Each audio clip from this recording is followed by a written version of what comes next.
राधे राधे साथियों, अब सुने सोमवार की व्रत कथा। पूरब काल में नर्मदा नदी के तट पर नरमपुर नाम का एक नगर था। वहाँ विश्वानर नाम का एक मुनि रहते थे। वो परम शिव भक्त था और जितेंद्रिया था।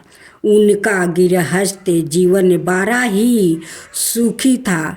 एक बार उनकी पत्नी सूचिमती ने उनसे कहा, स्वामी, मेरे मन में बड़े समय से एक इच्छा है। मुनीश्वर बोले, ऐसी क्या इच्छा है जो तुम्हें इतने समय तक अपने हृदय में दबा कर रखनी पड़ी? निसंकोच होकर कहो। देवी सूचिमती बोली, हे देव, मैं आपसे भगवान परमेश्वर जैसा एक तेजस्वी पुत्र चाहती हूँ। कृपा करे आप मेरी इस इच्छा को पूर्ण करे। पत्नी की बात सुनकर विश्वानर क्षण भर के लिए सत्यबद्ध हो गया। वो सोचने लगा कि मेरी पत्नी ने यह कैसा दुर्लभ वर मांग लिया है। ऐसा प्रतीत होता है कि भगवान पिनाकी रुद्र सवाई उसकी जीभा पर बैठकर बोल रहे हैं। ऐसा विचार करके उन्होंने अपनी पत्नी को आश्वासन दे दिया। वो वाराणसी जा पहुँचे और कठिन तप द्वारा भगवान शंकर के वीरेश लिंग की उपासना करने लगे। तपस्या करते करते विश्वानर को 12 मास बीत गया। 13वां मास में एक दिन स्नादि करके जैसे ही वो वीरेश लिंग के निकट पहुँचे, उन्हें लिंग के मध्य में एक बालक दिखाई दिया जिसकी आयु 8 वर्ष थी। उसके मस्तक पर पीले रंग की जाटा सुशोभित थी और मुख पर मुस्कान खिल रही थी। उसके स्वर्ग भस्म युक्त थे और वो दिव्या बालक श्रुति सूतकों का पाठ कर रहा था। उस बालक को देखकर विश्वानर मुनि रोमांचित हो उठे और अभिलाषा पूर्ण करने वाले 8 पदों द्वारा भगवान शिव की स्तुति करने लगे। उनकी स्तुति से प्रसन्न होकर बाल रूप भगवान शिव ने कहा, महामते, मैं तुम्हारी तपस्या से प्रसन्न हूँ। अब तुम अपने घर जाओ। समय आने पर मैं तुम्हारी पत्नी की इच्छा अवश्य पूर्ण करूँगा। मैं उसके गर्भ से पुत्र रूप में प्रकट हो जाऊँगा। उस अवतार में मेरा नाम गिरिहपति होगा। मैं परम पवन वो सभी देवताओं का प्रिय हो जाऊंगा। विश्वानर ने भगवान शिव के बाल रूप को प्रणाम किया और अपने घर लौट गया।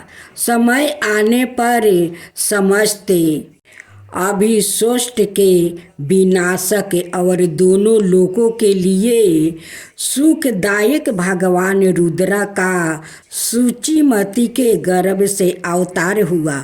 उस बालक का जात कर्म करने के लिए सवाए ब्रह्मा मुनि विश्वानर के घर उपस्थित हुआ और उन्होंने उसका नाम गिरिहपति रखा।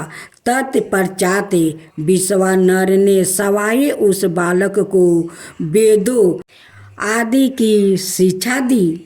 जब वो बालक 9 वर्ष का हुआ तो एक दिन देव ऋषि नारद उसके दर्शन हेतु विश्वानर के घर पधारे। मुनि विश्वानर ने उनका हृदय से स्वागत किया, यथोचित आसनादि दिया। तब नारद जी ने कहा, हे मुनि, तुम्हारा यह पुत्र बड़ा ही भाग्यशाली है, किंतु एक आशंका मुझे व्यतीत किया हुआ है। विश्वानर ने चौंक कर पूछा, कैसी आशंका महर्षि? महर्षि नारद ने उत्तर दिया, मेरी आशंका यह है कि जब तुम्हारा यह पुत्र 12 बरस का होगा तो इस पर बिजली या पानी का भय आएगा। यह सुनकर मुनि विश्वानर और उनकी पत्नी गहन चिंता में डूब गई। उन्हें इस प्रकार चिंतित गृहस्थ हुए देख कर गिरहपति ने कहा, पिताश्री, आप चिंतित ना हो। देवाधिदेव महादेव की कृपा से कुछ नहीं होगा। यह तो कालों के भी काल है। आप मुझे काशी जाने की आज्ञा दे दीजिए। मुनि ने आज्ञा दे दिया। काशी पहुंचकर गिरहपति नृत्य गंगा जल से पूर्ण 108 कलशों द्वारा भगवान शिव का अभिषेक किया और शिव मंत्र का जप करने लगा।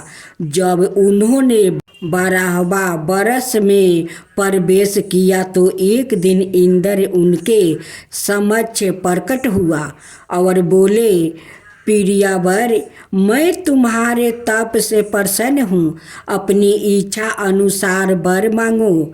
इस पर गिरहपति बोले, आप चले जाए। इंद्र देव, मैं पशुपति नाथ के अतिरिक्त और किसी से वर मांगने का इच्छुक भी नहीं हूँ।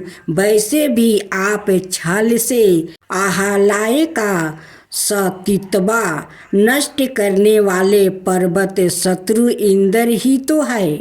बालक गिरहपति की बात सुनकर इंद्र को क्रोध आ गया। उसने अपने वज्र से उन्हें डराया, जिससे गिरहपति को मूर्छित आ गई।